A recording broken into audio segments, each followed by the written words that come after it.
saa 2 z'ijoro njye nabashije kugenda ndeba ibiyigize ariko icyo bita itangazo ndakubaha iki hano ndeke tukibasomere n'abanyarwanda bacyumva niba wumvamo ijambo urumogi dusome n'umwe yaravuze ngo itabi ntabwo ari ikiyobyabwenge itabi ryitwa itabi aranasubiza ryitwa itabi ni igihingwa nyarwanda ryera mu murima wanjye itabi ndeza ngasarura n'amasoko nkuramo indodo zikora imyambaro iki nta hantu yigeze akoresha ijambo urumogi riguteye ubunebwe se kurisoma ko hari urimo bisoma ugahita ibyo hasi nuko bari bageze ahantu akagenda ashyiraho ngo you can smoke weed in Rwanda the only made in Rwanda with to Rwanda ni organic consumption sustainable iki ahantu avuga mu ijambo urumogi weed bivuga itabi you can smoke weed in Rwanda weed bivuga itabi ntabwo bivuga itabi weed bivuga imbuto urubuto urwo ari rwo rwose urwo ari rwo rwose rukiri mu buryo bwa veri bikiri muri veri cyose kiba cyitwa weed n'ibyatsi cyane ko gushaka kuvugira rimwe icyo nashaka no gusurinya icyo nashaka gusurinya ni uko ubushinjacyaha bwite ikintu cyose kivuzwa aha ngaha ngo ni urumogi kandi itabi turarizi riracuruzwa mu Rwanda rirahaba turarisanganywe nta kibazo isigara intore semu zirahari n'ibintu ariko uyu uraguma uzirikana ibyo wari ugiye kuvuga nagira ngo nsoze hanyuma waze gukora nusa naza gukora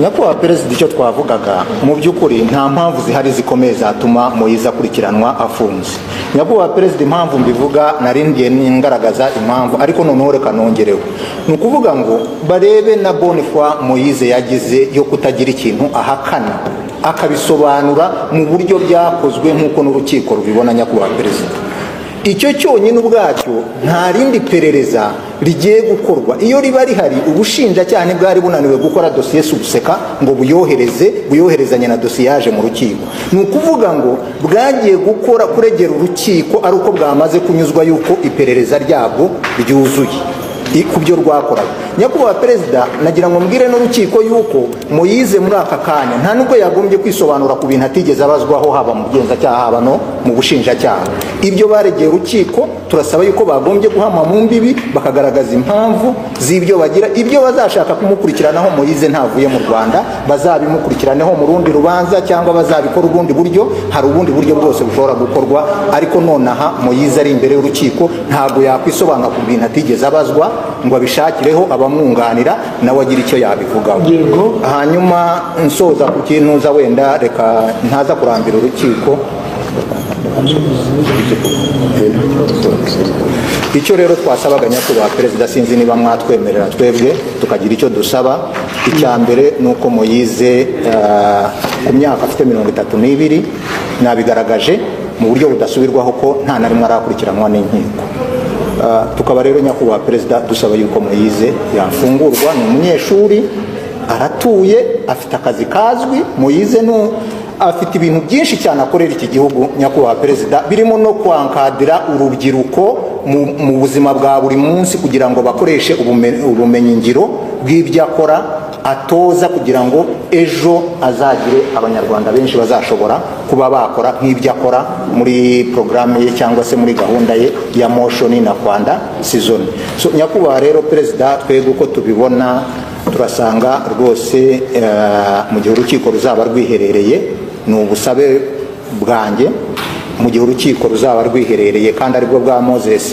ruzabone ko Moses nta mpamvu n'imwe yakwiye gukurikiranwa afunze ruzabone ko Moses ari umunyeshuri na n'ubu arakiga mu gihugu cy'Ubutaliyani ntarasoza yari yaje muri navuga vacances kandi ruzabone ko nyakubahwa mu bimenyetso ubushinjacyaha bwazanye butashoboye gusobanura ngo umuntu amarana urumogi bavuze ngo hari raporo y'abahanga ruzabone yuko ubushinjacyaha butashoboye no gusobanura yuko mu iminsi kantite runaka yagombye kumara iminsi runaka ariko wenda kugira ngo norohereze urukiko kambwire urukiko yuko urumogi rwagombye gushira mu muntu ubwoko ubwo ari bwo bwose, tutagiye muri detaye kubera yuko ntibigeze bazipima, ariko rumushiramo mu gihe cy'iminsi 90 mu buryo tekinike. Nyakubahwa Perezida, mu gihe urukiko ruziherera ruzarebe pasiporo ya Moise rubone rumushiramo, yego, mu gihe cy'iminsi 90, mu gihe cy'iminsi 90 urumogi barushizemo umuntu nibwo udashobora kurubona, babikwandikira uko bivuze. yego. Noneho mu gihe rero, mu gihe urukiko ruzaba rwiherereye ruzarebe pasiporo ya Moise rurebe ko ari bwo yari aherutse mu Butaliyani mu kwezi kwa gatatu, iyo minsi ntabwo yari yagashize. Nyakubahwa Perezida, nkanabisanisha n'icyo mugenzi wanjye yasobanuriye urukiko ku buryo ntasubirwaho, agaragaza yuko hariho n'urubanza rwabifasheho icyemezo kandi twafata nk'urubanza rw'ikiko. Metre, ibyo rwose byumvikanye, sinagiye mbere ko ibyo muvuga mbyumva se ni ukuri pe. Yego, wavugaga wasubizaga gusa ku kijyanye no kuba yakurikiranwa adafunze, nabyo wavuze ko musaba ko yakurikiranwa adafunze kubera ko ntabwo ari mu bwa mbere, ntabwo arigera akurikiranwa n'ubutabera, ni umunyeshuri ugikeneye no kugira ibyo yigisha urubyiruko birimo no kwagura ubwo bumenyingiro. Byumvikana ko kumufunga byaba bisa naho atari we umuntu yaba arimo, ahubwo ari uguhima urwo rubyiruko. Urumva se ntabyo? Ni ukuri urukiko rwabyumvise, wenda ahantu nashaka kuvuga kugira ngo kumvikane kataza kubona nko gutandukira. Icyo nashaka kwerekana muri rwa rubanza ni uburyo kantite bagaragaje uyihuje n'igihe koko yaviriye mu Butaliyani nkuko yabyemereye, rwaba rukimurimo ni kantite iri hasi cyane, hari abagera na za 700. Ndumva nshaka gusoza ariko ntabaniganye ijambo, donc ari ukuntu wamujya ahari ntabwo umuntu yabyumvise, ariko nabyumvise rwose birumvikana, yaba iby'ubushinjacyaha bwavuze, yaba no kwiregura kwa Moise namwe mu mwunganira, ndabyumva kabisa. Ndabashimiye nyakubahwa, ngira ngo mugenzi wanjye yasubira. Nanjye reka nkubwire nyakubahwa Perezida, ntabwo ndi bujye mu bintu byinshi. Mubajije ubushinjacyaha ko tureba ku cyaha cy'inyandiko mpimbano n'ibiyobyabwenge bisa naho iperereza ryarangiye, ni iki kindi mushakira gufunga Moise? Icya mbere bavuze ni iki kirebana n'itabi bitaga urumogi, ndabona cyasobanutse. Ariko hari n'akandi bavuze nyakubahwa Perezida, ngo bamaze kubona ibivugiwe hano mu iburanisha, ngo basanze bagomba no kumukurikiranaho icyaha cyo gukwirakwiza ibihuha, uko bavuze. Nyakubahwa Perezida, nimuza kureba mu ibazwa rya Moise ngewe mwunganiye, wenda ko Frere ntabwo yari ahari, ariko yabivuze. Reka mbere icyo nari ngiye kuvuga, we yarakireguyeho ariko sinako kiri nyirizina. Iki cyaha cyo gukwirakwiza ibihuha ngiki yarakibajijwe, bagikozeho iperereza basanga nta kiriho, bagiye kurega baregera ibirego 2 byonyine. Bivuze ngo Moise yarezwe ibyaha 4, harimo gukwirakwiza ibihuha, inyandiko mpimbano, gukoresha ibiyobyabwenge n'iki. Baranye no gukurikiranwa amategeko ya immigration, aribyo bitaga bira bya passport. Ariko nagira ngo mbereke ubushinjacyaha barimo gusaba ngo bumukore iperereza kuri iki cyaha, ngo akurikiranwa afunzwe ukimukora w'iperereza, nyamara byarakozwe buri kimenyetso, ahubwo bemera kumuregera ibyaha nicyo nshaka kwerekana. Ariko si nicyo ngicyo cyonyine, muramubwiye muti kumufunga ubundi cyungura iki, kandi kuko birungura iki. Irengingo 66 iyitangira ivugane n'umushinjacyaha bivuze ukurikiranywe agomba gukurikiranwa adafunze. Iyo ni po ya mbere. Bivuze ngo iriya yo principe, ibindi byose bivuze hasi ni exception, kandi exception ntabwo ishobora kuderoja cyangwa ngo izimbere ya principe. Exception na exception nyine.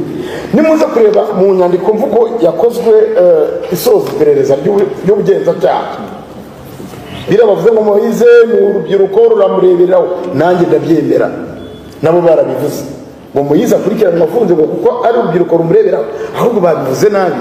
Umuntu ureberwaho aho kugira ngo ujye kumufunga, wamurekura akajya kwigisha, akajya mu ngando mu rubyiruko, akabwira ati gukoresha ibiyobyabwenge sibyo, kugira gutya sibyo, kugira gutya sibyo.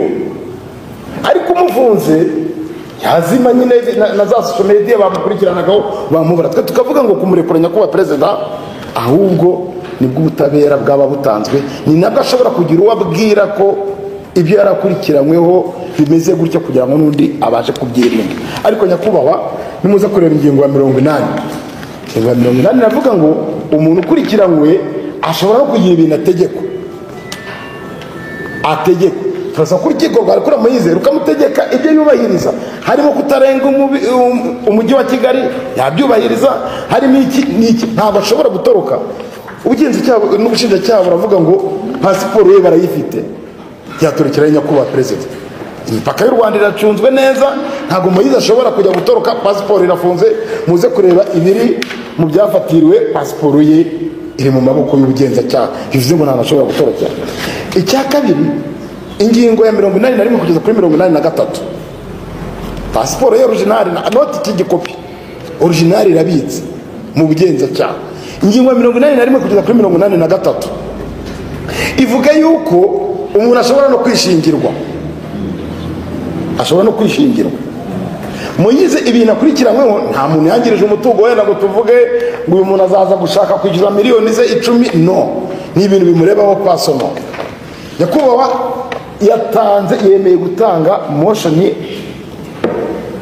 nk'ikigo cye ayoboye, twabashyiriyemo ibyangombwa, akiyoboye 100%, yambwira ko gifite agaciro karenga miliyoni 3 z'amadolari, hafi miliyari 3, nyakubahwa perezida, kugira ngo nacyo ubwacyo kimwishingire. Aratanga umutungo we nk'ingwate kugira ngo abashe kurekurwa. Ikindi twari dufite umuryango, mu muryango we hari mushiki we hano, umwarimu muri kaminuza, hemera kumwishingira, na papa yari yemeye kuza kumwishingira, ni umubyeyi pasiteri uri muri retraite, ariko yagize ikibazo mu nzira, imihanda yaracitse aturuka iyo za Nyamasheke, agira ikibazo mu nzira. Nawe turemera ko twaza gushyiramo ibyangombwa by'anyakubahwa akishingirwa, Moise akaba yarekurwa agakurikiranwa ari hanze igihe cyose ubugenzacyaha ubushinjacyaha bwamukenerera yakwitaba. Akanyuma nyakubahwa perezida, nibwo gufata icyemezo, muzareba ingingo ya 4 ya code penal. Ingingo ya 4 ya code penal ibuze ikintu cyitwa interpretation analogique en matière pénale. Hano ubushinjacyaha ndabona bubabajwe ngo nukumva ngo inyandiko ya immigration ngo bibaye manipulation. Nyamara nyakubahwa buretse aho hantu wisubira, ntabwo nshaka gusubira icyo mushaka kuvuga, kereka niba nababajije kugira ngo mbereke ko ibyo mu iburanisha ryanyu nabikurikiye, nongere ndibasubire. Ntabwo byemeye rwose, ntabwo nsubiramo. Ingingo ya 4 y'iteko rya code penale ivuga ko urukiko ruburanisha ku cyo rwaregewe, sibyo? Yego. Urumva duruwa twiza atari imwe nanjye ntayumva. Yego rwose. None se ubwo ugiye kumbwira ati ibi nibi ntibabiregewe, ariko urabizi ko mwifunga n'ifungurwa ry'agateganyo dusuzuma ibintu bibiri, kandi byose ndumva twabivuyeho imuzingo. Moise, urumva hari nk'ikintu cyawe cyakurenganura cyane urukiko rutateze amatwi? Asaba kurekurwa kugira ngo niba ari n'ibyo nkomeza gukurikiranwaho bikomeze gukurikiranwa, ariko nkomeza n'imirimo yanjye ya buri munsi. Neza. Metri wari wambwiye ngo nasoje nyakubahwa, ariko hari clarification nshaka gukora, kandi numva wenda mugenzi wanjye nuko yarabije, numva ari ngombwa yuko urukiko mu gihe ruzaba rwiherereye rwayisuzumana ubushishozi. Nibyo twagaragaje ibintu byinshi, tugaragaza ibyo dusaba ko Moise arekurwa, ariko nyakubahwa mu gihe ruzaba rwiherereye ruzabone yuko mu byo dusaba kwishingirwa bishingiye ku ngingo ya 80 Moise atafatirwa, kubera yuko nyakubahwa perezida, duhereye ubu ngubu wenda reka tubwire urukiko, kubera yuko nta banga ririmo, Moise ni umuntu ugenda ukora amasho yerekana ubuhanzi bwe. Guhera kuri 26 ngiraho cyangwa 27 yari afite show ahantu hajya mu majyaruguru, yaza no kubyisobanurira. Aramutse rero afungiwe mu mujyi wa Kigali, byaba ari hahandi nanone yaba asa nk'aho afunze, kandi Moise atarigeze abura mu bushinjacyaha. Wenda icyo twe dusaba nyakubahwa perezida ni uko Moise nk'umunyeshuri none aha wahamagarwa agasubira mu Butaliyani, ejo akagaruka akajya i Nairobi mu ishuri, ni uko ikintu cyitwa pasiporo ye kitafatirwa, ahubwo akagira wenda ibindi ategekwa. Ashobora kuba yategekwa kujya yitaba ubushinjacyaha wenda nyuma ya buri kwezi cyangwa buri wa gatanu nk'uko bisanzwe n'ibindi byinshi, ariko nyakubahwa ibyo ngibyo tubishyize mu maboko y'urukiko mu gihe ruzaba rwiherereye rushishoza, ruzabishishozeho. niyo clarification nashaka gutanga yuko aramutse bwa burenganzira dusaba bwa Moyize haramutse hafatirwe pasiporo ye cyangwa agafatirwa agategekwa kuba atajya ku isomo, ni ukuvuga ngo bya bindi yaharaniye mu gihe cy'imyaka ingahe yari agiye gusoza ari muri internship agaruka iwabo kugira ngo atoze urubyiruko akongera agasubirayo, byaba bisa nkaho bigiye kuba impfabusa. So ibyo rero nyakubahwa perezida tubishyize mu bushishozi bw'urukiko, turabashimiye. icyemezo kizasomwa ku itariki 15 z'uku kwezi.